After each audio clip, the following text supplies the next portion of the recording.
Hi welcome back my YouTube channel. ಎಲ್ಲರೂ ಹೇಗಿದ್ದೀರಾ? ಎಲ್ಲರೂ ಚೆನ್ನಾಗಿದ್ದೀರಾ ಅಂತ ಭಾವಿಸ್ತಾ ನಾನು ಕೂಡ ಚೆನ್ನಾಗಿದ್ದೀನಿ ಅಂತ ಹೇಳ್ತಾ ಇವತ್ತಿನ ವ್ಲಾಗ್ನ ಸ್ಟಾರ್ಟ್ ಮಾಡ್ತಾ ಇದ್ದೀನಿ. ಇವತ್ತು ನಾನು ಬ್ರೈಡಲ್ ಮೇಕಪ್ ಇದೆ, ಆರ್ಡರ್ ಇದೆ ಅಂತ ಹೇಳಿ ಶಿವಮೊಗ್ಗಕ್ಕೆ ಹೋಗ್ತಾ ಇದ್ದೀನಿ. ಬ್ರೈಡಲ್ ಮೇಕಪ್ ಇರೋದು ನನ್ನ ಸಿಸ್ಟರಿಂದು ಆರ್ಡರು.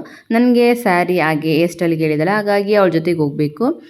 ಸ್ಪಾಟಲ್ಲಿ 5:30ಗೆ ಇರಬೇಕು. ಟೈಮ್ ಆಗಲೇ 11:30 ಆಗಿದೆ. ಮನೆ ಕೆಲಸ ಎಲ್ಲ ಮುಗಿಸ್ಕೊಂಡು ಅಡುಗೆ ಮಾಡಿಬಿಟ್ಟು ಹೋಗಬೇಕಾಗುತ್ತೆ. ಹಾಗಾಗಿ ಎಲ್ಲ ಕೆಲಸ ಮುಗಿಸ್ಕೊಂಡು ಹೋಗ್ತಾ ಇದ್ದೀನಿ.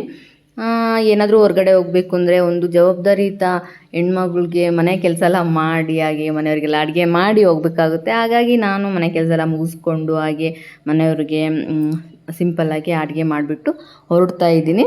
ಮೇಕಪ್ ಆರ್ಡರ್ ಇರೋದು ನನ್ನ ಸಿಸ್ಟರ್ದು. ಪ್ರತಿ ಸಲ ಯಾವುದೇ ಒಂದು ಮೇಕಪ್ ಆಗಿರಲಿ, ಹೇರ್ ಸ್ಟೈಲು ಆಗಿ ಸ್ಯಾರಿಗೆ ಮಾತ್ರ ನನಗೆ ಹೇಳ್ತಾಳೆ. ಅಕಸ್ಮಾತ್ ನನಗೇನಾದರೂ ಆ ಡೇಟಲ್ಲಿ ಬುಕ್ ಆಗಿದ್ದರೆ ಮಾತ್ರ ಬೇರೆಯವ್ರು ಕರ್ಕೊಂಡು ಹೋಗ್ತಾಳೆ, ಇಲ್ಲ ಅಂತಂದ್ರೆ ನನ್ನೇ ಕರ್ಕೊಂಡು ಹೋಗಿರ್ತಾಳೆ. ಅವಳಿಗೆ ಒಂದೊಂದು ಸಲ ಡೇಟ್ ಆರ್ಡರ್ ಇಲ್ಲ ಅಂತಂದರೆ, ನನಗೆ ಆ ಡೇಟಲ್ಲಿ ಆರ್ಡರ್ ಇತ್ತು ಅಂದರೆ ನಾನು ಅವಳನ್ನ ಕರ್ಕೊಂಡು ಹೋಗ್ತೀನಿ. ಹೀಗೆ ನಮ್ಮಿಬ್ಬರ ಸ್ನೇಹ ಸಂಬಂಧ ಚೆನ್ನಾಗಿದೆ. ಅದಕ್ಕೆ ನನಗೆ ಖುಷಿ. ಇಲ್ಲಿಗೆ ಒಂದು 5 ವರ್ಷದಿಂದನೂ ಇದೇ ರೀತಿಯೇ. ಪ್ರತಿ ಸಲ ಯಾವುದೇ ಮೇಕಪ್ ಇದ್ದರೂ ಅವಳು ನನ್ನ ಕರ್ಕೊಂಡು ಹೋಗೋದು, ನಾನು ಅವಳು ಕರ್ಕೊಂಡು ಹೋಗೋದು, ಇದೇ ಥರ ಇರುತ್ತೆ. ಹಾಗೆ ನಾನು ಅಡುಗೆಗೆ ಸಿಂಪಲ್ಲಾಗಿ ಬೇಳೆ ಸೊಪ್ಪು ಮಿಕ್ಸ್ ಸೊಪ್ಪಿನ ಸಾಂಬಾರು ಮಾಡ್ತಾಯಿದ್ದೀನಿ. ಪಾಲಕ್ಕು ಹಾಗೆ ಮೆಂತ್ಯನ ಮಾರ್ಕೆಟಿಂದ ತಂದಿದ್ರು ಮನೆಯವರು ಬೆಳಗ್ಗೆ, ಹಾಗಾಗಿ ಅದೇ ಸಾಂಬಾರು ಮಾಡ್ತಾಯಿದ್ದೀನಿ. ಬೇಗ ಆಗಿಬಿಡುತ್ತೆ, ಕುಕ್ಕರಾಗಿ ಹಾಕ್ಬಿಟ್ರೆ ಬೇಗನೆ ಆಗಿಬಿಡುತ್ತೆ ಅಂತ ಹೇಳ್ಬಿಟ್ಟು ಅದನ್ನೇ ಮಾಡ್ಕೊಳ್ತಾ ಇದ್ದೀನಿ. ಇದನ್ನೇ ಸ್ವಲ್ಪ ದಾಲ್ ಥರ ಮಾಡಿ ಚಪಾತಿ ಮಾಡಿದರೆ ನೈಟು ರೈಸ್ ಮಾಡ್ಕೊಳ್ತಾರೆ ಮನೆಗೆ. ಹಾಗಾಗಿ ನಾನು ಈ ರೀತಿ ಮಾಡಿಬಿಡ್ತೀನಿ. ಪ್ರತಿ ಸಲ ಎಲ್ಲಾದರೂ ಮೇಕಪ್ಪಿಗಾಗಿರಲಿ ಎಲ್ಲನೋ ಹೋಗಬೇಕು ಅಂತಂದರೆ ಈ ರೀತಿ ಮಾಡಿಟ್ಟು ಹೋಗ್ಬಿಡ್ತೀನಿ. ಅವರು ಸ್ವಲ್ಪ ರೈಸ್ ಮಾಡ್ಕೊಂಡ್ಬಿಡ್ತಾರೆ, ಬೇಗ ಆಗಿಬಿಡುತ್ತೆ. ಹಾಗಾಗಿ ಬಸ್ಸಲ್ಲಿ ದಾವಣಗೆರೆಯಿಂದ ಶಿವಮೊಗ್ಗ ಹೋಗಬೇಕು ಅಂತಂದರೆ 3 hours ಬೇಕಾಗುತ್ತೆ. ಹಾಗಾಗಿ ಸ್ವಲ್ಪ ಬೇಗನೆ ಹೋಗಬೇಕು ಬಸ್ ಸ್ಟ್ಯಾಂಡಿಗೆ. ಹೇಳ್ಬೇಕು ಅಂದರೆ ದಾವಣಗೆರೆಯಿಂದ ಸ್ವಲ್ಪ ಬೇಗ ಸಿಗೋದಿಲ್ಲ ಬಸ್ಸು. ಹರಿಹರಕ್ಕೆ ಹೋಗಿ ಆಮೇಲೆ ಹೋಗಬೇಕಾಗುತ್ತೆ. ಹಾಗಾಗಿ ಸ್ವಲ್ಪ ಬೇಗ ರೆಡಿ ಆಗ್ತದೀನಿ. ಟೈಮ್ ಬೇರೆ 2 ಗಂಟೆ ಆಗಿದೆ. ಹಾಗಾಗಿ ಸ್ವಲ್ಪ ಬೇಗ ರೆಡಿ ಆಗಬೇಕು. ಆದಷ್ಟು ಬೇಗ ಕೆಲಸ ಮುಗಿಸ್ಕೊಂಡು ಫ್ರೆಶ್ ಅಪ್ ಆಗಿ ಹೊರಡಬೇಕು.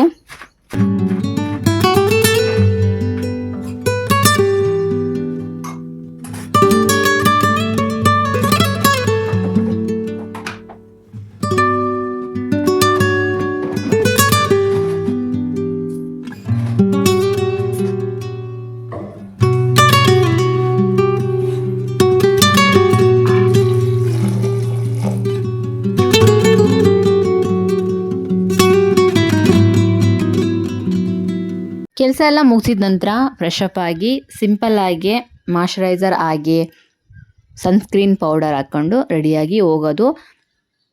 ನಾನು ಸಿಂಪಲ್ಲಾಗಿ ಎಲ್ಲಿಗಾನ ಹೋಗಬೇಕು ಅಂದರೆ ಮಾಯ್ಶ್ಚರೈಸರ್ ಹಾಗೆ ಸನ್ಸ್ಕ್ರೀನು ಅಪ್ಲೈ ಮಾಡಿ ನಂತರ ಸ್ವಲ್ಪ ಪೌಡರ್ ಹಾಕ್ಕೊಂಡು ಸ್ಟಿಕ್ಕರ್ ಇಟ್ಕೊಂಡು ಲಿಪ್ಸ್ಟಿಕ್ ಹಚ್ಕೊಂಡ್ರೆ ಒಂದು ಒಳ್ಳೆ ಲುಕ್ ಬರುತ್ತೆ. ಹಾಗಾಗಿ ನಾನು ಯಾವಾಗಲೂ ಇದೇ ರೀತಿ ಮಾಡ್ತೀನಿ. ಸನ್ಸ್ಕ್ರೀನ್ ಯಾವಾಗಲೂ ಹೊರಗಡೆ ಹೋಗೋಕ್ಕಿಂತ 1/4 ಗಂಟೆ ಮುಂಚೆ ಹಚ್ಕೋಬೇಕು. ನನಗೆ ಅಷ್ಟೊಂದು ಟೈಮ್ ಇರಲಿಲ್ಲ, 1/4 ಗಂಟೆ ಕಾಯೋಷ್ಟು ಟೈಮ್ ಇರಲಿಲ್ಲ. ಬೇಗ ಹೊರಡಬೇಕಾಗಿತ್ತು. ತಕ್ಷಣ ಹಾಗೆ ಹೊರಟೆ. ಈ ರೀತಿ ಮಾತ್ರ ಯಾರು ಮಾಡೋಕ್ಕೆ ಹೋಗಬೇಡಿ. 1/4 ಗಂಟೆ ಮುಂಚೆನೇ ಸನ್ಸ್ಕ್ರೀನ್ ಅಪ್ಲೈ ಮಾಡಬೇಕು, ಅವಾಗ ಮಾತ್ರ ಅದು ಕೆಲಸ ಮಾಡುತ್ತೆ. ಹಾಗಾಗಿ ಈ ರೀತಿ ಮಾಡಬೇಕಾಗತ್ತೆ. ಹೊರಡ್ತಾ ಇದ್ದೀವಿ.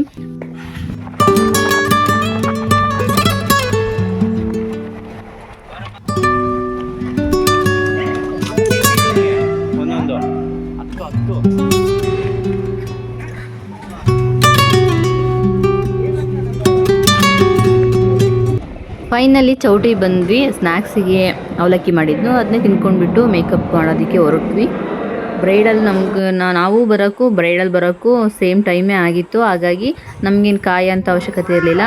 ಆರಾಮ್ಸೆ ಟೈಮ್ ಇತ್ತು. ಆರಾಮ್ಸೆ ಮೇಕಪ್ ಮಾಡಿ ಹೇರ್ ಸ್ಟೈಲ್ ಮಾಡಿ ಮಾಡಿಕೊಟ್ವಿ. ನಂತರ ಫೋಟೋಶೂಟೆಲ್ಲ ಮಾಡಿಸ್ಕೊಂಡು ಅವರು ಸ್ಟೇಜಿಗೆ ಹೊರಟರು.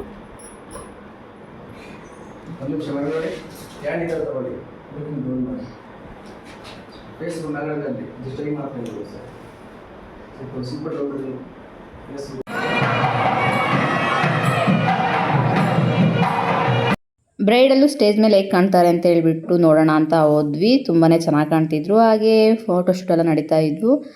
ಸ್ವಲ್ಪ ಹೊತ್ತು ಹಾಗೆ ಕೂತ್ಕೊಂಡು ನೋಡಿಬಿಟ್ಟು ನಂತರ ಊಟಕ್ಕೆ ಹೊರಡೋಣ ಅಂತೇಳಿ ಊಟಕ್ಕೆ ಹೊರಟ್ವಿ.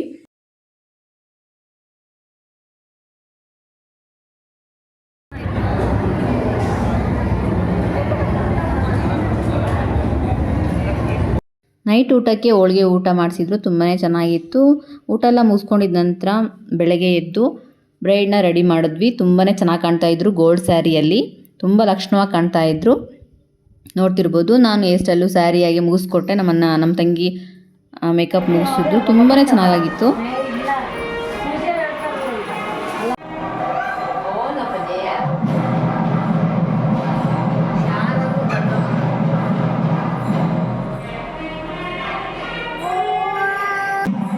ರಾತ್ರಿ ಪೂರ ನಿದ್ದೆನೇ ಇಲ್ಲ. ಏನಕ್ಕೆ ಅಂದರೆ ಬ್ರೈಡಲ್ ರೂಮಲ್ಲಿ ಮಲ್ಕೊಂಡಿದ್ದೆ, ಹಾಗಾಗಿ ನಿದ್ದೆ ಕಂಪ್ಲೀಟ್ ಆಗಿಲ್ಲ. ತುಂಬಾ ಟಯರ್ಡ್ ಅನಿಸ್ತಿದೆ.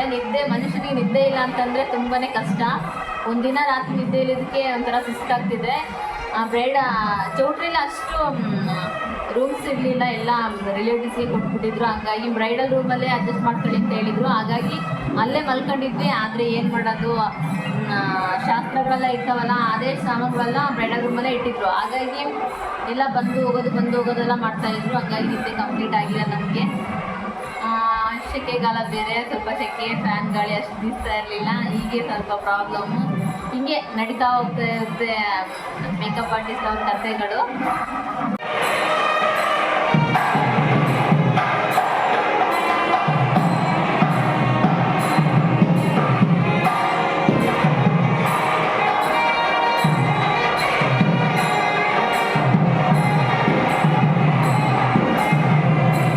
ಮುಹೂರ್ತ ಮುಗಿಸ್ಕೊಂಡು ರಿಸೆಪ್ಷನ್ ಲುಕ್ಕಿಗೆ ರೆಡಿ ಆಗೋದಕ್ಕೆ ಬ್ರೈಡ್ ಬಂದರು. ಆದರೆ ವಿಡಿಯೋ ಕ್ಯಾಪ್ಚರ್ ಮಾಡ್ಕೊಳೋದಕ್ಕಾಗಲಿಲ್ಲ ನನಗೆ. ಏನಕ್ಕೆ ಅಂತಂದರೆ ತುಂಬಾ ಅವಸರದಲ್ಲಿರ್ತಾರೆ. ಯಾವುದೇ ಮದುವೆಯಲ್ಲಿ ನೋಡಿ ಸ್ವಲ್ಪ ಮುಹೂರ್ತಕ್ಕೆ ಸ್ವಲ್ಪ ಟೈಮ್ ಕೊಡ್ತಾರೆ ರೆಡಿ ಮಾಡೋದಕ್ಕೆ. ಆದರೆ ರಿಸೆಪ್ಷನ್ನಿಗೆ ಮಾತ್ರ ಟೈಮ್ ಕೊಡೋದೇ ಇಲ್ಲ, ತುಂಬ ಅವಸರದಲ್ಲಿರ್ತಾರೆ. ಹಾಗಾಗಿ ಎಲ್ಲ ಮುಗಿಸ್ಕೊಟ್ಟು ಊಟ ಮಾಡಿ ದಾವಣಗೆರೆಗೆ ಹೊರಡೋಣ ಅಂತೇಳಿ ಹೊರಟ್ವಿ. ತುಂಬಾ ಚೆನ್ನಾಗಾಗಿತ್ತು ಮೇಕಪ್ಪು. ಮದುವೆ ತುಂಬಾ ಚೆನ್ನಾಗಾಯಿತು. ನೋಡಿದಲ್ಲ, ಇವತ್ತಿನ ವ್ಲಾಗು ಹೀಗಿತ್ತು. ಇಷ್ಟ ಆದರೆ ಪ್ಲೀಸ್ ಸಬ್ಸ್ಕ್ರೈಬ್ ಮಾಡಿ, ಹಾಗೆ ಒಂದು ಲೈಕ್ ಮಾಡಿ. ಮತ್ತೆ ಮುಂದಿನ ವ್ಲಾಗಲ್ಲಿ ಸಿಗೋಣ ಅಂತ ಹೇಳ್ತಾ ಇವತ್ತಿನ ವ್ಲಾಗ್ನ ಇಲ್ಲಿ ಎಂಡ್ ಮಾಡ್ತೀನಿ. Thank you for watching.